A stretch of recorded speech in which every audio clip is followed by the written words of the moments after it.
Hi, my name is Captain Badass, and today I will be reviewing Friday the 13th, the game. Now I know I usually cover a section of the story in my reviews, so that you have an understanding as to what the game is about and to help build up the setting of the game. But alas, this game does not have a story, or at least not in the traditional sense. The story for this game is that you play as either a counsellor, or play as one of the 10 versions of Jason. One being a fake Jason and the other two being a cosmetic skin variation. I say variation as one of the cosmetic skins is a reference to the NES Friday 13th game slapped on Jason Part 3. Now I said that the game does not have a story in the traditional sense like other games these days, but it does have somewhat of a loose story as the game allows you to basically act out scenes from the movies, as the many maps that are in the game are based loosely or greatly on scenes from the various Friday the 13th movies. All apart from the last two movies where Jason takes a holiday trip to New York and then goes on a killing spree across the US while returning home. The game is an online third-person survival game, and the gameplay is rather basic. You are either playing as the role of Jason or a counsellor. The players playing as counsellors have to find a way to escape the map through various exits. Now, it's not as simple as running to one of these exits, as all the exits have various steps that you must accomplish first before being allowed to make your escape. There are a total of 5 ways of escaping. The first option is escaping by car. Now, some maps will either have 2 cars or 1 car. Either way, there will always be a car on the map. You will need to find various parts for the car that are scattered across the map. Sometimes they can be really close by, or all in the same house, if you're really lucky. So the parts that you will need to gather are a car battery, fuel, and car keys. Once you have gathered all the parts, you will need to bring them back to one of the many cars. You will then have to put them into the car. Doing so, you will have to also do some quick time events. Once you have added the parts and the car is ready to go, you will then need to drive it to one of the many road exits and escape. The second option is escaping by boat. It's the same as the car. You will need to find various parts across the map, such as a fuel can and a propeller. Once you have had all the parts added to the boat, you can then board the boat and then make your way to the edge of the map's lake, where you will see 2 red buoys. Once you have passed these, you will have escaped. So the third option of escaping is generally your plan B of escape in case the car and the boat option is no longer your exit strategy. So your plan B of escape is to call in the police. For this escape option, you will need to find where the broken phone is. It will be in one of the cabins, but it will not be displayed on the map, like the other exits. Once you know where the phone is, you will then need to find a fuse. Once you've found the fuse, you will then need to take it out to the generator at the back, or fuse box, and then fix and repair the fuse box. Once the fuse box has been repaired, you can then go inside and call the police. Now you will then be given a countdown timer of 5 minutes, which you will then just need to survive. Once the timer is counted down, you will be then given an indication on the map as to where the police are. There'll be one of the main exits that the car takes. You will then need to make your way to it, and then you will have escaped. Okay, so your fourth option of escaping is to kill Jason. Now this is a very long-winded escape option, and it is not easy at all. It requires a lot of steps and a lot of teamwork. The first step will be to find the radio and call in Tommy Jarvis. Now for Tommy Jarvis to be playable, either one of the counsellors will have to die or escape, and then will be allowed to return as Tommy Jarvis. The next step of this is that one of the counsellors has to be female and will have to locate Jason's shack. Once the female counsellor has located the shack, she will then need to take there is a jumper sweater on this table with Jason Miller's head on it. You'll need to grab this and then wear it. The player who's playing Tommy Jarvis will then need to get rid of his shotgun and get a machete or a blunt object, preferably a machete.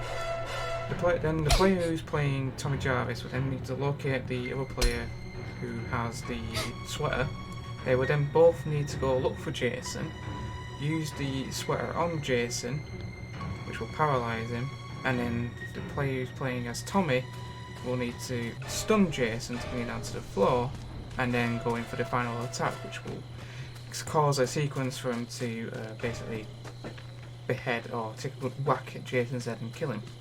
So as you can see, this is the reason why I said that this option is very long-winded and is very unlikely to be working out unless you have a big group with you when you're playing the game. That's the only way I can see it happening, or doing it in a private match. So the final escape option is basically just to wait out the match. Now generally this option is generally your plan C, as it's very unlikely to happen, as someone's always going to be going for the car, the boat, or the police. But depending if you're playing with someone who's really good at playing Jason and kills everyone, it then becomes the option of just hiding and hoping to never get caught. Now, you could still go for the other options, even if you're the last person, but the problem is it becomes a lot more difficult, especially when you need to get all the parts for the car or the boat, or getting the fuse for the phone box, because the minute you start repairing the fuse box, I believe Jason is alerted. So it's generally your final option, but it is very unlikely it's going to happen. You'll either be killed or you'll be in one of the escape options beforehand. Now the player who gets to play as Jason generally has the easiest role. Your main role as Jason is basically just kill all the counsellors on the map.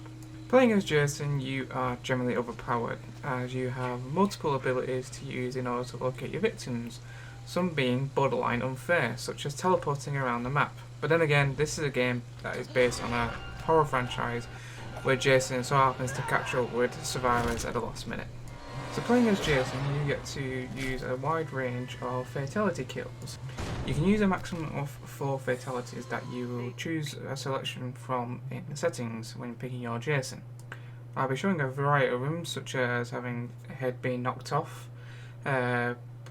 Jason throwing a counsellor through the window, Jason using a pickaxe to corkscrew a counsellor's head off, and Jason basically just throwing a counsellor into the floor, literally just torpedoing into the ground.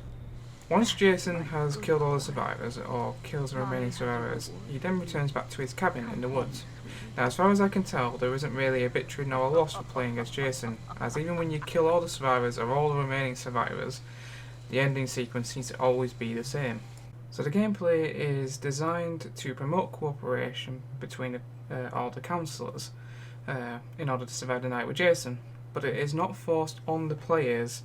But the game does not force the players to cooperate, as they can literally be in it for themselves. So if you just wanted to grab all the parts to repair a vehicle and leave, or if you wanted to wait until someone else grabs all the parts, such as the car, and finish repairing it, and then they're wondering where the keys are, you say you don't have them, and they go off to try and find them, you could literally just get in the car, turn on the engine and drive off and leave them behind. There's nothing stopping you from doing this.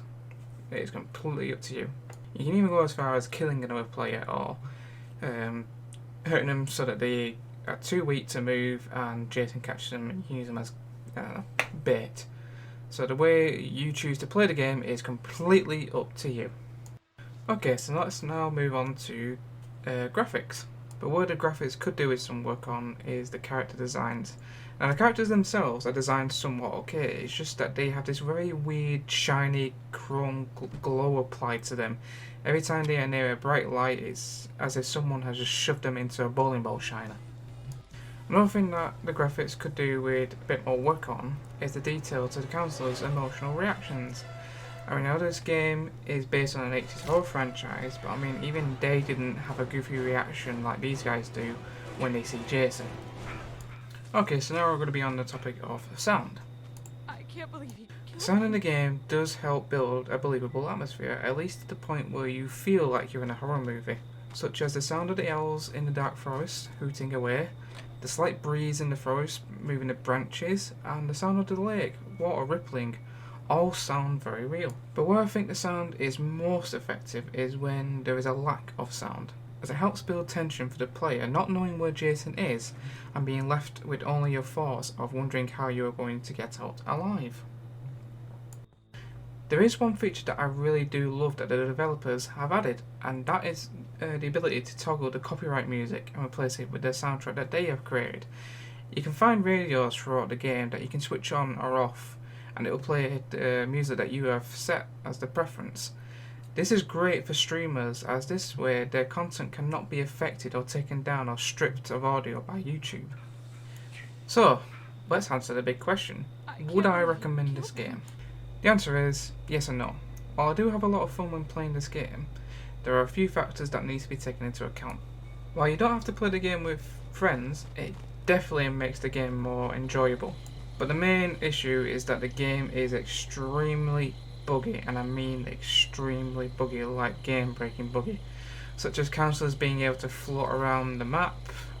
This bug seems to happen more often when Jason tries to impale a councillor on a tree or on a coat hanger. Other bugs such as warping through doors, or when Jason grabs you and you use the penknife to stab him to break free, you sort of like warp through the wall. There are other bugs such as delayed lobbies and constant internet connection problems. I mean, they could just be based on the users themselves, but it seems to be happening quite a lot. While the bugs can be annoying, they can make things funny from time to time.